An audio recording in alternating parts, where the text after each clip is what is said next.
Okay, so we're recording now, right? Okay, so my presentation I titled Library Director and Civil Servant, and my name is Dora Owens. I'll move to the next one.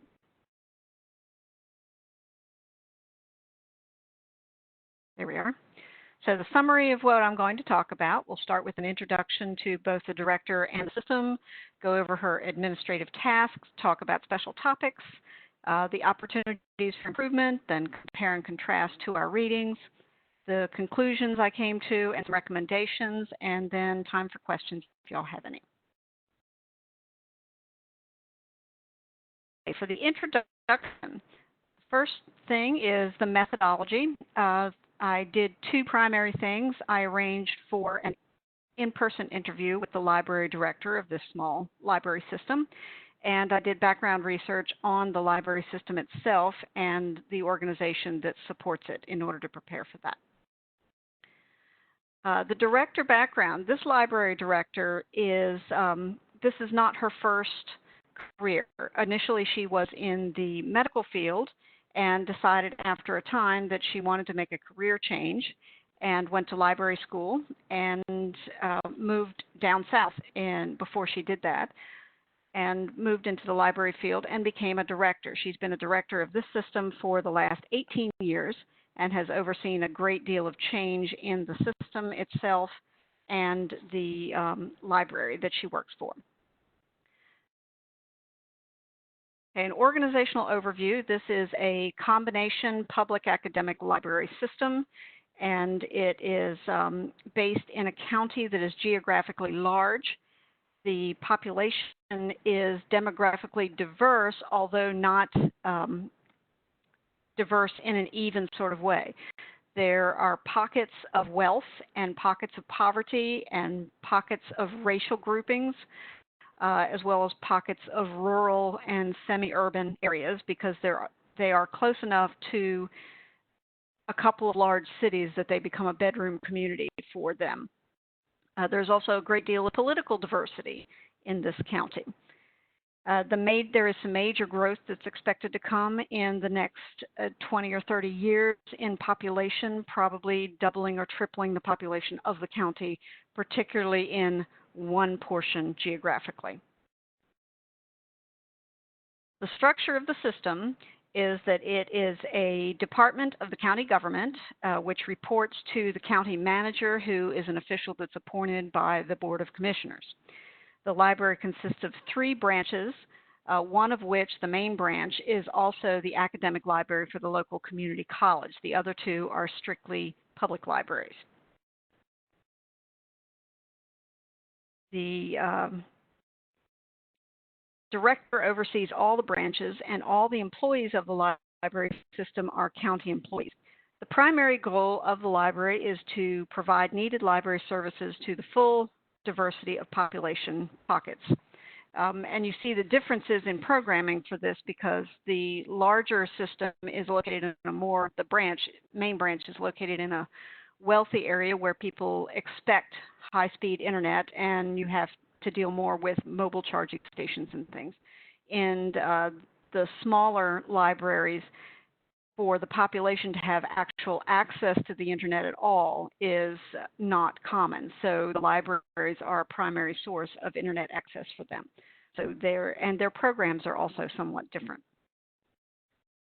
The stakeholders for this are many. There is the community college and their students, the county government, the taxpayers, and the residents of the county. Administrator tasks. This administrator feels like she has 4 primary tasks. They're budgeting, strategic planning, personnel management, and communications with the county government. For budgeting tasks, she considers budgeting and strategic planning to be her primary tasks and spends most of her time doing that, administering the budget and watching the expenses. Personnel management, all branch managers report directly to this director, and she is in charge of hiring and firing. The communication with the county government is frequent. She attends a lot of meetings with the other county departments as a group, and she has to advocate for the system through those meetings. The division of tasks based on the 1/3 rule is very lopsided. She considers that most of her tasks are business operations tasks, particularly the meetings aspect. She stressed over and over again how many meetings she had to attend. There's meetings with government entities, meetings with vendors, and meetings with other stakeholders such as college staff.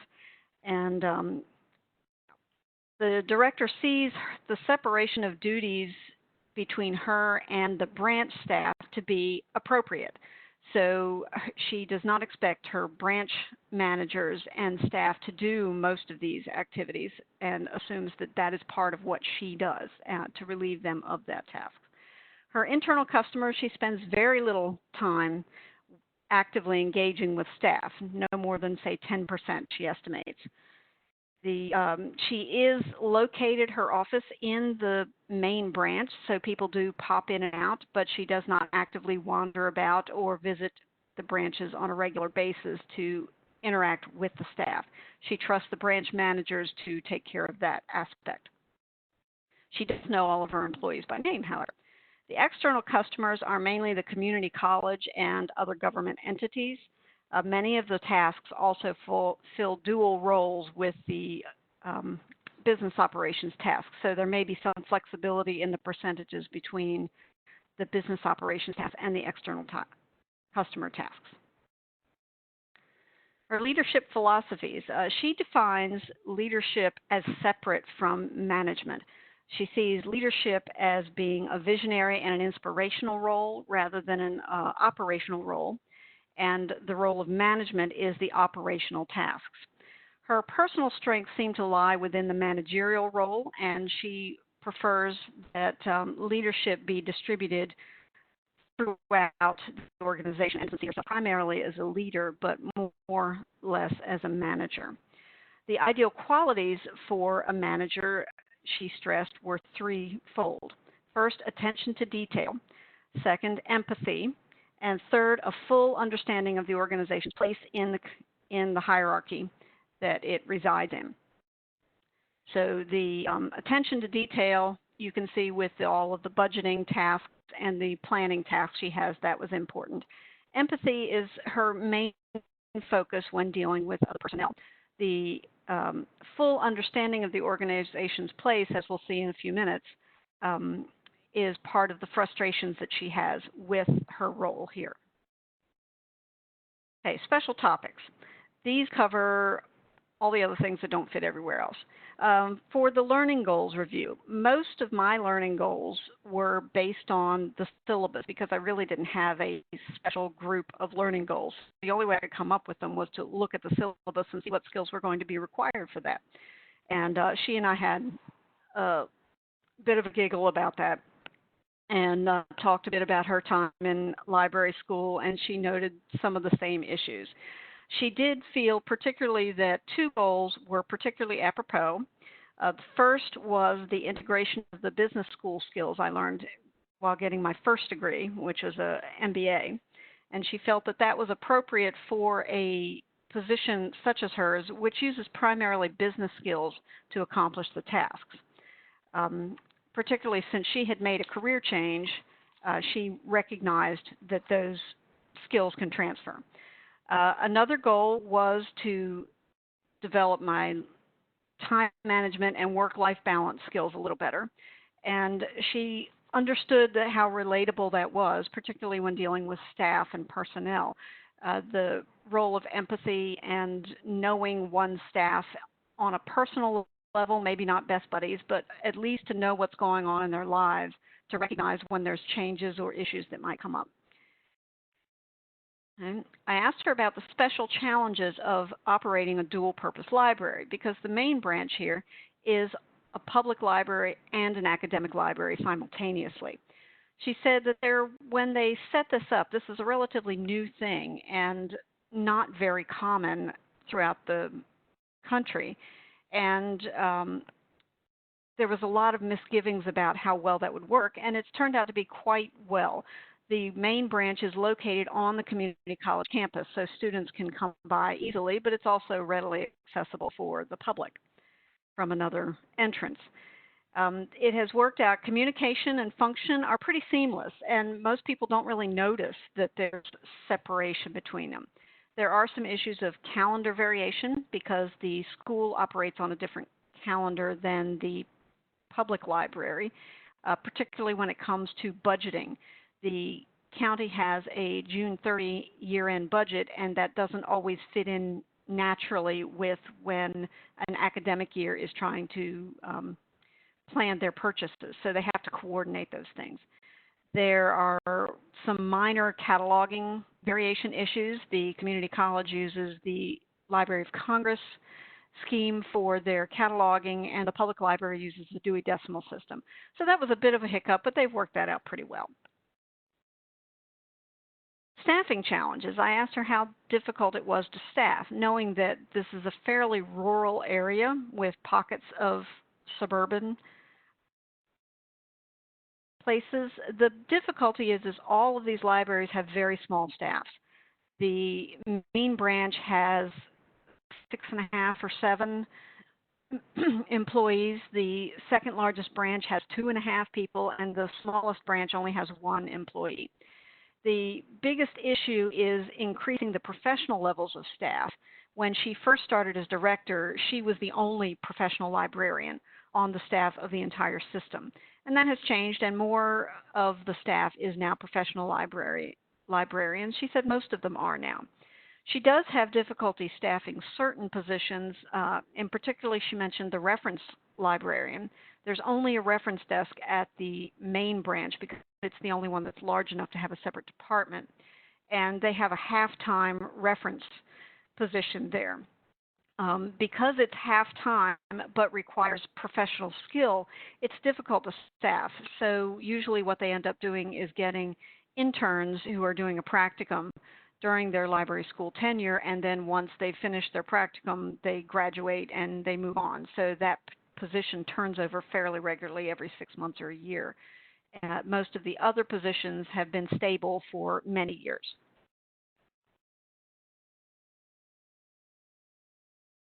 Okay, the lesson she has learned, particularly, is to be very, very aware of the needs and requirements of the larger organizations. In this situation, the library system is dealt with exactly the same as the water department or the tax department.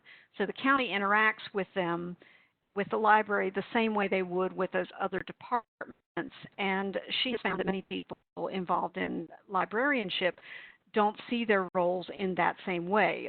The way she put it is there's a somewhat romantic view of being a librarian that does not work well when you're trying to operate as a regular county department. So there's constant reminders to the staff about those things. So she says be very, very aware, because that will inform how you interact with the larger organization.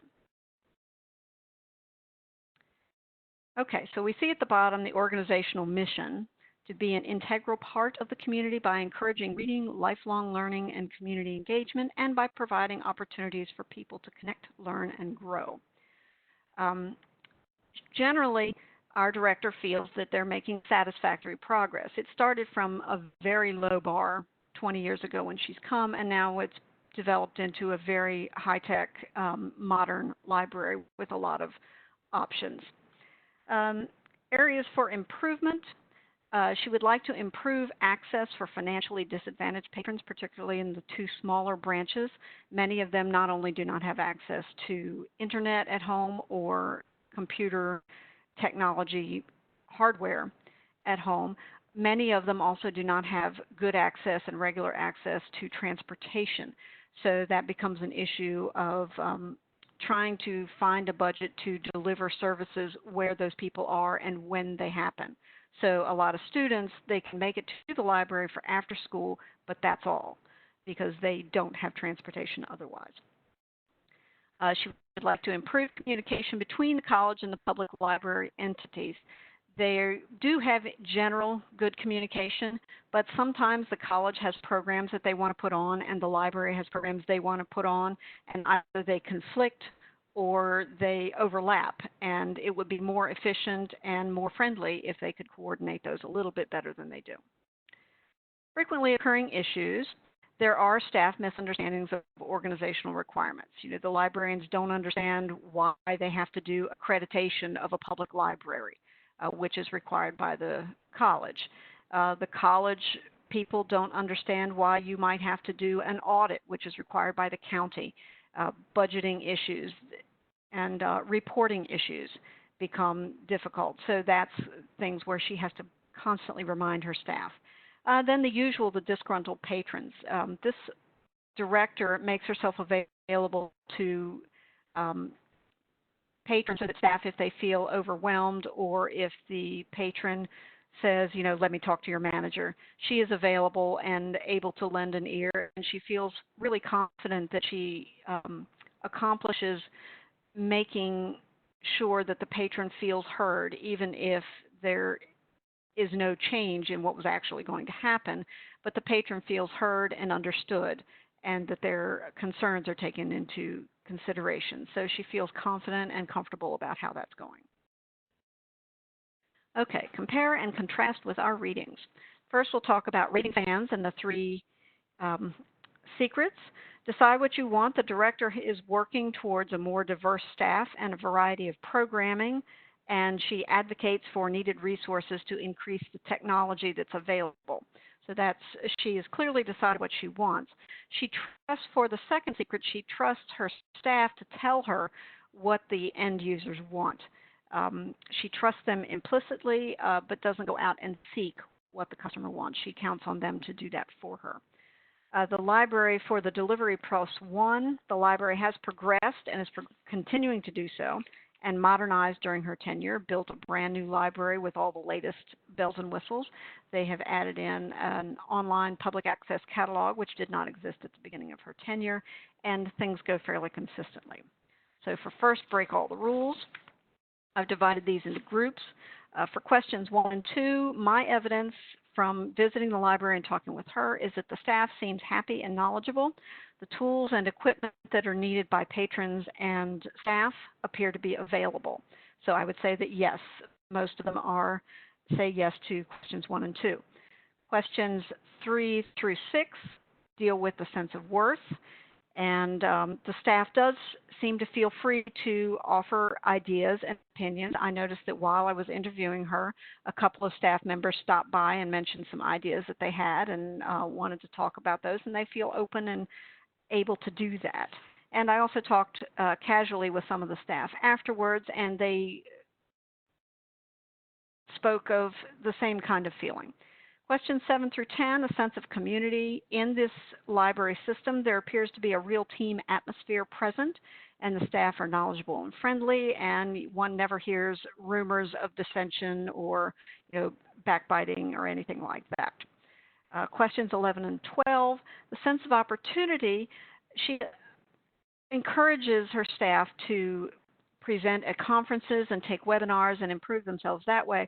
However, because of the small level of system, there is a regret that there is not as much opportunity to progress within the organization as she would like to see, referencing the reference library position. There's just not a place to go once you get there. Okay, emotional intelligence. She stressed empathy and really works to understand her staff and feel attached to them, and feels like she knows who the staff are. The separation, apart from not interacting with them as much as one would hope, she does seem to have a good deal of emotional intelligence. Okay, conclusions and recommendations, some major takeaways and strengths. I noticed in our conversation that we appear to have common approach to management, and that may be from our business and non-library background that felt so comfortable.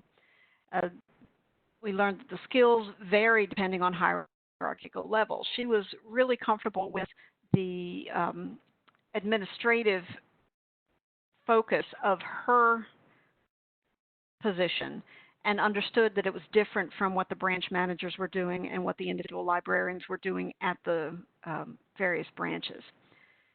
Collaborative versus hierarchical management style. There is a distinct hierarchy in this system, although she seems to work as a very collaborative style. This feels like a team rather than a hierarchy. and that works very well in this situation. She uses her soft skills to deal with personnel management issues. The hiring, she makes sure that she really, really tries to hire for people's talents and then trust them to go ahead and do that. And she works that way. Management skills appear to be easily transferable between different organizations. So long as you understand the organizations that you are in, then management skills can be transferred from one organization to another without difficulty. Okay, my recommendations. I really feel like it would be of value to the entire organization if she were able to realign her tasks to more closely approximate the 1/3 rule, to maybe reduce that task separation between the director and the branch staff. I think that would open up some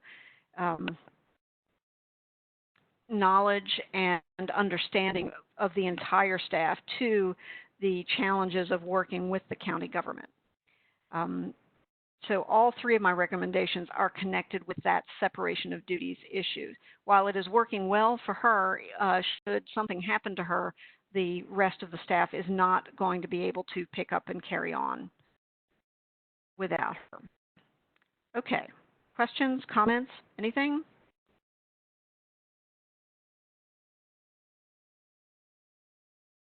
You still here?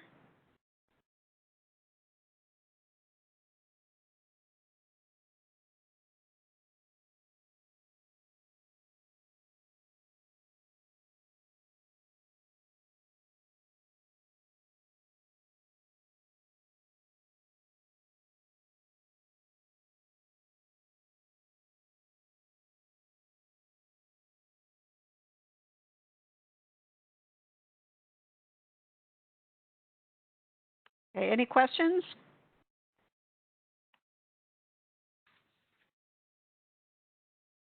I don't think so. I had one earlier, and I should have written it down, but I forgot. It was towards the beginning. Oh, okay, there was a lot of talking. Well, I know, but that's okay because it was good. Your slides, like, it was a good skeleton, and then you filled it in very well. Okay. I don't remember. Well, if I went back,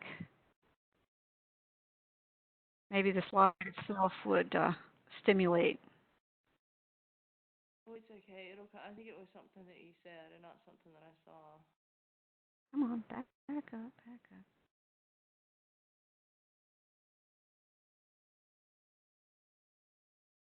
Okay, here.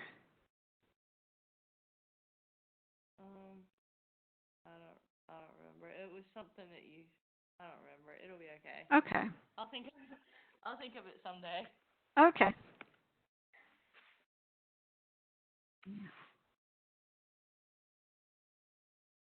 Stop sharing. And we ready to stop the recording?